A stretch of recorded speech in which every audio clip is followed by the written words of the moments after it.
They said the cries were rats, but no one explained why the walls bled in spring. In the winter of 1841, the snow fell thick over old Briar Hollow, a forgotten township buried deep in the woodlands of Vermont.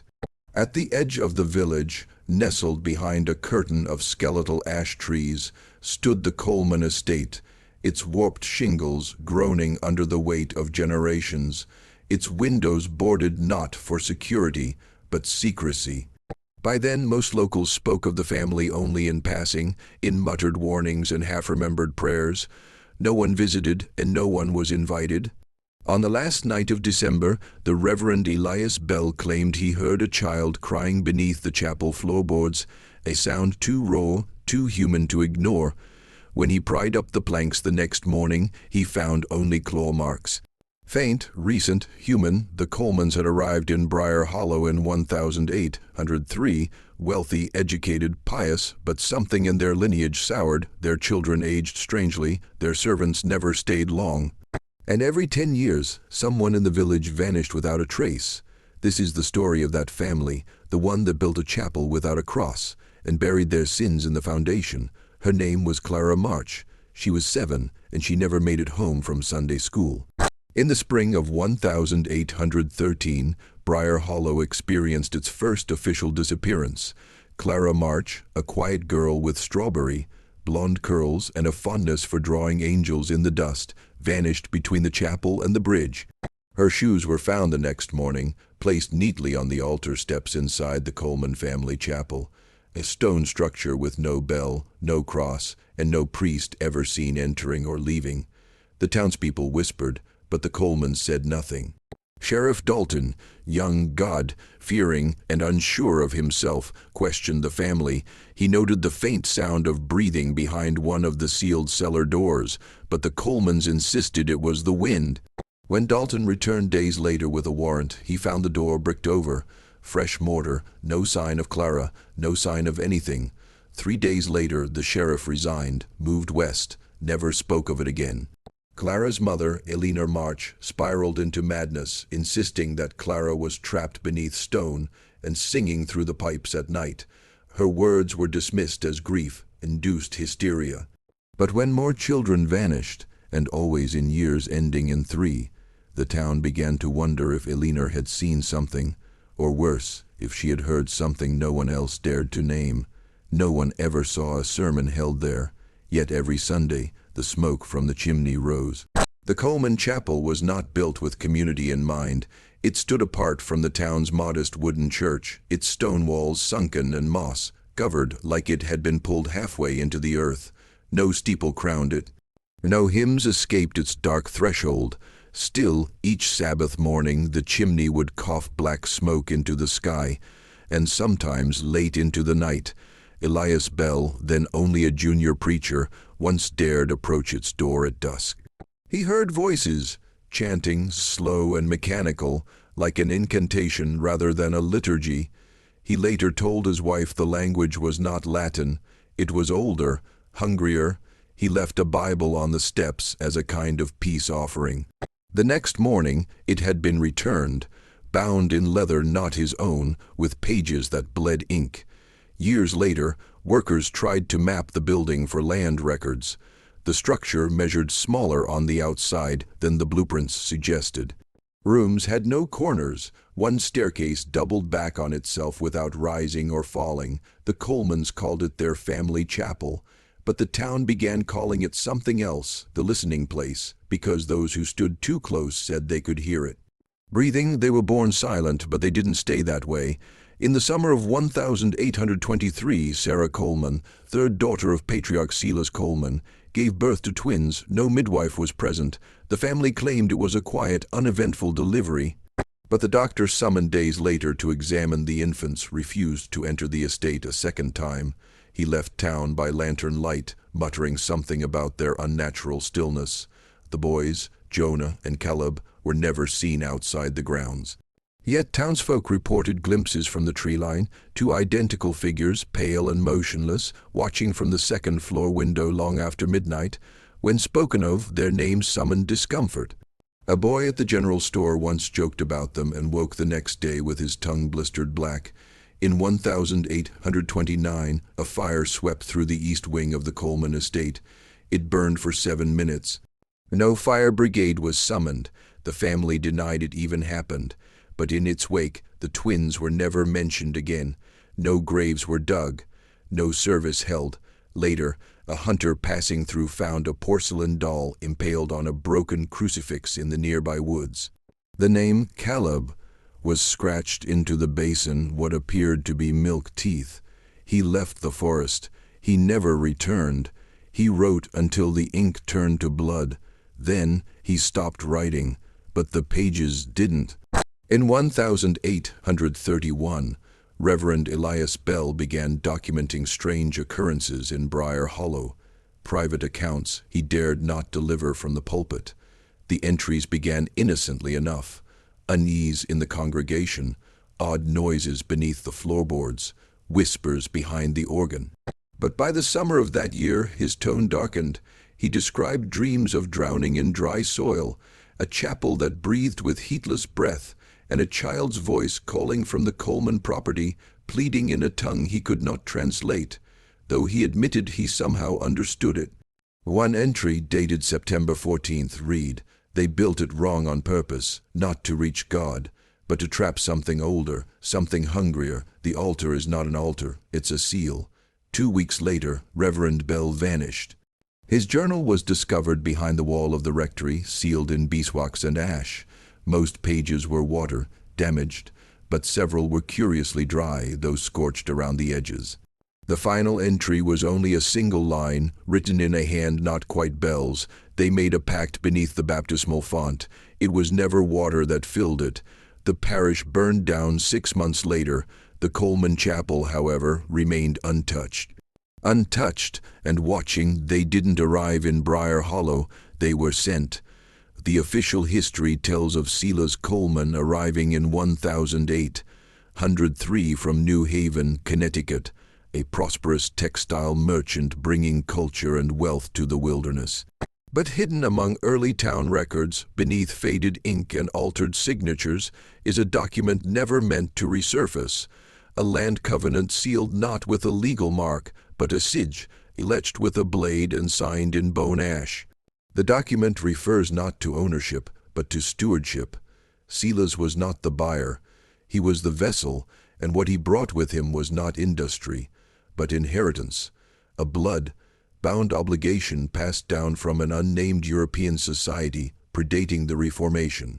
Scholars later recognized the seal, half wheel, half serpent, as associated with a defunct 14th century monastic order excommunicated for ritual mutilations and unlicensed sanctification rites. Town founders, it seems, knew the Colemans were coming. Their silence had already been bought. A letter from 1802 was found decades later behind the cornerstone of the original town hall. It read, "Let them have the land, let them build the chapel, but we must never enter, and no child of ours must ever marry theirs. The pact requires blood, but not ours." The ink had faded, but the blood had not. They sang without mouths. They prayed without God. By 1835, strange hymns began to echo from the Coleman Chapel on winter nights, low, harmonic, dissonant. Townspeople dismissed it as wind across the slate tiles. But one man, Thomas Greeley, who delivered coal to the estate, claimed he heard children's voices, dozens of them, singing a liturgy not known to any church. When he dared to hum a few bars at the tavern, a storm split open the chimney and killed him where he sat. Months later, 3 orphans vanished from St. Lillian's Refuge across the river. Their names never made the local paper. Their beds were stripped clean. The matron insisted they had been adopted by a good Christian family. But when pressed, she couldn't name which. 2 weeks after the children vanished, the hymns returned, this time closer. A trapper camping near the Coleman estate claimed to see a procession of figures, small, barefoot, draped in muslin, walking in circles around the chapel at midnight. Each wore a mask made of bark, with slits too narrow for eyes. When he described the sight to the local priest, the man paled and said only this: "There are no orphans in that town, only offerings." The trapper left Briar Hollow that very night. His cabin was found abandoned, its chimney humming low. She remembered things that hadn't happened yet, and forgot things that never stopped. In 1842, a midwife named Miriam Vale was summoned to the Coleman estate under the veil of night. She returned pale, trembling, her hands blistered as if from fire. When asked what she had witnessed, she simply replied, "She won't stop asking for her name." Miriam was found days later on the steps of St. Lilian's, babbling in broken French and clawing at her own eyes. Her final coherent words were transcribed by the Mother Superior. "The attic is not a room, it's a tomb that breathes backwards. She's still there, still waiting to be born." Inside the Coleman attic, no townsfolk had ever set foot. But several servants who worked the estate, mostly girls taken from the orphanage, reported odd things: rusted cribs with no bedding, wet footprints on the ceiling, and a mirror that showed not their reflections, but their backs turned toward them. It said one girl, Hester Boone, climbed the attic stairs during a lightning storm and was never seen again. In her empty cot, they found a black ribbon tied in a knot that did not match anything known to local weavers. That same ribbon was later spotted in the hair of one of the Coleman daughters, a daughter who never blinked, not once, not ever, no births, no deaths, no records, no memory. In 1847, something unspoken swallowed Briar Hollow. That year, no children were born, no marriages were recorded, no one was buried. The town ledger, once fastidiously kept by Elder Whitmore, contains a single blank page with a single ink blot, jagged and dried like a wound. Townsfolk would later say it was a peaceful year, but when asked about specific events, their eyes glazed. Some insisted they had moved away during that time. Others believed they had never left. No one could recall the 4th of July, or the harvest, or the winter that followed. The Coleman estate, however, grew noticeably larger, its grounds expanding without construction crews, its windows multiplying as if spawned by the building itself. A traveling census man, Charles Dent, passed through during this void. His last letter to his wife read, "They all smile here, but none of their mouths move. I asked one woman her name. She gave me the wrong answer and didn't know why." His notebook was found years later in a tree stump, half wallowed by bark. Its final entry, a drawing of the Coleman chapel, upside down with doors that opened inward into nothing. The town began to whisper again. But now, only when the wind was still. No hands touched them, but they rang for hours, and they didn't ring for the living. In October of 1850, the bells of St. Lilian's Orphan Chapel, long dormant since the fire of 1843, began ringing.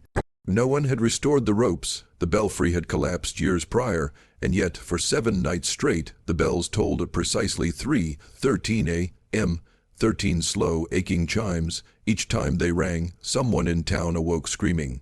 Not from dreams, but from the sensation of drowning. Reverend Marcus Ames, newly arrived and full of Protestant fire, ascended the crumbling bell tower to investigate. He found no machinery, no pigeons, no nests. But the floorboards were warm to the touch, and beneath them a thick trail of blackened dust led straight toward the Coleman estate. Ames followed it halfway down the hill, then turned back. The next Sunday his sermon turned strange. He spoke in a cadence unfamiliar to English, pausing between words that weren't there. His eyes never blinked. His mouth bled slowly from the corners, though he did not seem to notice. By week's end, he boarded a train out of town, screaming that time is folding here, and the dead have begun to echo. He died 3 days later, mouth still open. The bells haven't rung since, but everyone still hears them. Especially underground. Some coffins came back up, some were never there to begin with. The Briar Hollow Cemetery sat on the northern slope of town, humble, windswept, and quiet, until the thaw of 1851. That spring, after a particularly violent frost, the earth heaved. Groundskeepers discovered 3 graves opened from below. The soil hadn't been dug, only split, as if the earth itself had rejected what lay within. One coffin was empty, the second held only hair, matted, wet, and still growing. The third contained a child's body, twisted backward, its hands stitched together with thorn vines. The headstone read Infant of God, but the birth records showed no such child was ever baptized in Briar Hollow. And yet the child's eyes were wide open, preserved, watching. Father Hargrove, the interim priest, attempted to sanctify the cemetery, but each time he began the rites, his candle snuffed itself out. Birds wouldn't fly over the hill, dogs refused to go near the fence, the soil itself felt wrong, spongy, warm, and humming slightly if you stood still long enough. Locals began reporting dreams of being buried alive, only to wake with dirt beneath their fingernails. One woman miscarried after walking too close to the Coleman plot. The child was born hours later, without a face. The town stopped burying its dead after that, but the ground never stopped opening. At age 5, she spoke Latin. At age 6, she named every bone in the human body, in reverse. Margaret Coleman, born in 1845, was the last direct daughter of the main bloodline. From her earliest years, she exhibited traits no child should possess. She did not cry at birth. She recited full prayers in extinct dialects by age 3. Her drawings, hundreds of them, depicted floor plans of structures no one recognized, until decades later, when archaeologists unearthed them in pre-Christian ruins beneath Sardinia. She refused to sleep in a bed, claiming the woman in the rafters whispered when her back touched cloth. Her mother attempted to silence her, through herbs, through prayer, even through binding her tongue with thread. Nothing worked. Margaret only smiled and said, "The house remembers, even if you don't." She once wandered from the estate for 5 days. Search parties found no trace. On the 6th night, she returned alone, her clothes dry despite the rain, her hands full of poppies and ash. She said she had been walking with the ones beneath, and that they have names, but none with vowels. By adolescence, her eyes would no longer adjust to daylight. Servants covered all windows in the Coleman house. Her pupils remained dilated, as if she were always watching, something behind you, and then, in 1860, she vanished. Her room was locked from the inside, but her voice was heard from the attic for years. It wasn't written with ink, and it didn't record debts, only promises. In 1866, during a brief restoration of the Coleman estate's west wing, a mason uncovered a hidden recess behind a false wall. Inside was a small iron box, locked with a clasp shaped like a mouth mid-scream. The key was found embedded in the spine of an old family Bible nearby, soldered into the leather, as if it had grown there. Inside the box was a single object, a book, bound in thin, translucent hide. The pages shimmered faintly, always cold to the touch, and bled red when opened too quickly.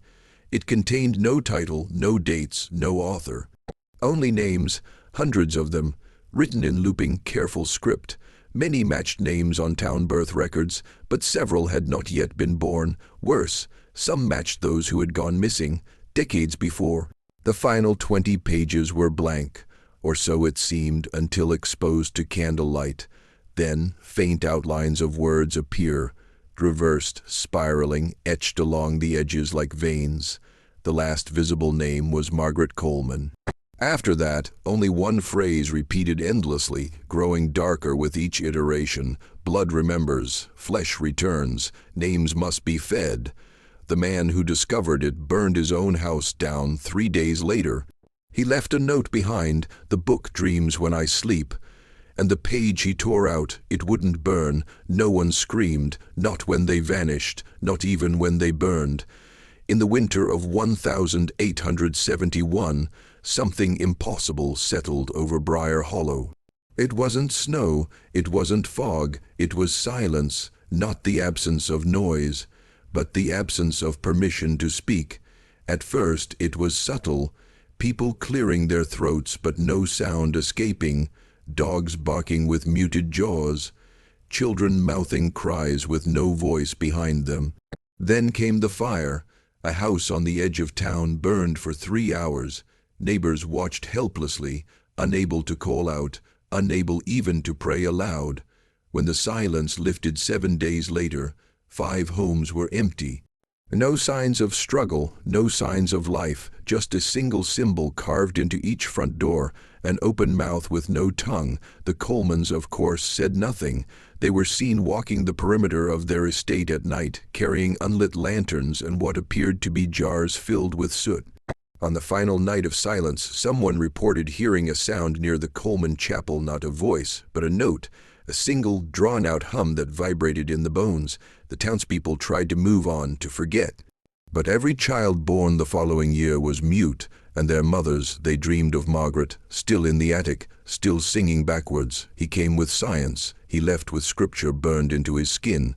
In 1879, Dr. Edwin Blackmore, a scholar of folklore and psychological anomalies from the Boston Institute of Mental Inquiry, arrived in Briar Hollow. He had read rumors, whispers of inherited madness, vanishing children, and a chapel that predated any recorded construction. What drew him most was the Coleman family and their rumored hereditary affliction. He posed as a genealogist. The family allowed him entry. Briefly, within a week, his letters grew erratic. He wrote not of lineage, but of architecture, stairwells that led to rooms not listed on the blueprint, doors that opened to whispers, and a faint vibration that shook the bones more than the walls. In one letter, he claimed the family was not aging properly, that their skin sheds memory like ash. He was last seen entering the Coleman chapel with a set of measuring tools and a pocket crucifix. 3 days later, he was found wandering the train tracks barefoot, lips stitched closed with horsehair, symbols branded into his palms. Before being institutionalized, he carved a single phrase repeatedly into the asylum walls: "It is not a house, it is a womb, and it is ready." His notebooks were never recovered, but the Colemans built a new wing that year. No windows, no doors, only stone, and it hummed. They aged when no one did, and smiled when no one else could. In the Coleman parlor hung a series of ancestral portraits, 8 in total, each depicting a family member in oil and shadow. For decades, the paintings were ignored, collecting dust as the bloodline thinned. But in 1883, a servant girl named Lenora began noticing changes. Margaret's portrait, long thought to depict her as a child, now bore the face of a woman. The corners of her mouth curled ever so slightly over the weeks. The whites of her eyes darkened to yellow. Another portrait, once cracked with age, appeared freshly painted. The dust would not cling to it. A photographer, curious and skeptical, was invited to document the phenomenon. He took 7 glass plate exposures. When developed, the portraits appeared as charcoal silhouettes, faceless, save for mouths wide open, as if caught mid-breath. The photographer reportedly fled town in tears. Weeks later, he was found in a Boston boarding house, having stitched his own eyes shut. He left a final note: "They are watching from behind the paint. I was never meant to see them move." After that, the portraits were covered in black cloth. But sometimes at night, those who walked past claimed to hear canvas stretching, as if breathing, and one by one the cloths fell, the doors opened, but no one walked out. In the spring of 1890, for the first time in living memory, the Coleman Chapel invited the townspeople in. A single parchment nailed to the chapel gate read, "Mass 300 A.M. All are welcome, all must witness." Despite the hour, nearly 40 people gathered, driven not by faith, but by the desperate need to understand what had haunted them for nearly a century. The doors opened soundlessly, revealing a glow from within, not candlelight, but something deeper, like heat without flame. Inside, pews had been arranged in a perfect spiral. The altar had no cross, only a mirror suspended upside down, its surface rippling like water. Margaret's portrait hung where the crucifix should be, though she had not been seen in decades. Her eyes in the painting were hollow now, gouged clean through the canvas. The organ played itself. The incense reeked of copper and milk. And the hymn began, sung by voices unseen. Witnesses claimed the service lasted 13 minutes. When it ended, the doors slammed shut. They would not open for another 7 days. When they finally did, the chapel was empty. Blood lined the pews in spiral patterns. None of the 40 who entered were ever seen again. Their names appeared weeks later in the red ledger, each one written in fresh blood. They buried the cradle before the birth, and still something cried from beneath. In 1895, the Coleman family announced what should have been joyous news, the arrival of a final heir. The child, unnamed, was said to be the last thread of the bloodline, promised, prophesied, preserved. But no one ever saw the mother. No one ever heard labor cries. Only that, one evening, the chapel bell rang 13 times, and the family held a private vigil around an empty crib. What followed was stranger. Nurses reported hearing infant wails echo from the fireplace. Visitors felt something pulling on their coat sleeves in empty rooms. A postman passing the estate at dawn swore he saw a small pale hand pressed against the second-story window, fingers too long for a child, yet too soft for the dead. Then the nursery door was sealed, bricked over. The chimney above it smoked for 13 days straight, though no fire was seen. Years later, during renovations, workers broke through the sealed wall. The crib was still there, no dust, no decay, and in its center a single black tooth, pulsing faintly warm above it, scrawled in blood across the wallpaper, not born, not buried, but fed. The child was never named. But it never needed one. The house already knew it. It didn't open. It didn't crack. It whispered. By 1903, the town of Briar Hollow had dwindled to fewer than 80 souls. Crops failed despite clear skies. Livestock gave birth to stillborn things with folded limbs. The river changed course, curling unnaturally away from the Coleman estate, as if in fear. The ground itself began to shift. Faint hums drifted from beneath the fields at night. Farmers claimed to find geometric burn marks where wheat refused to grow.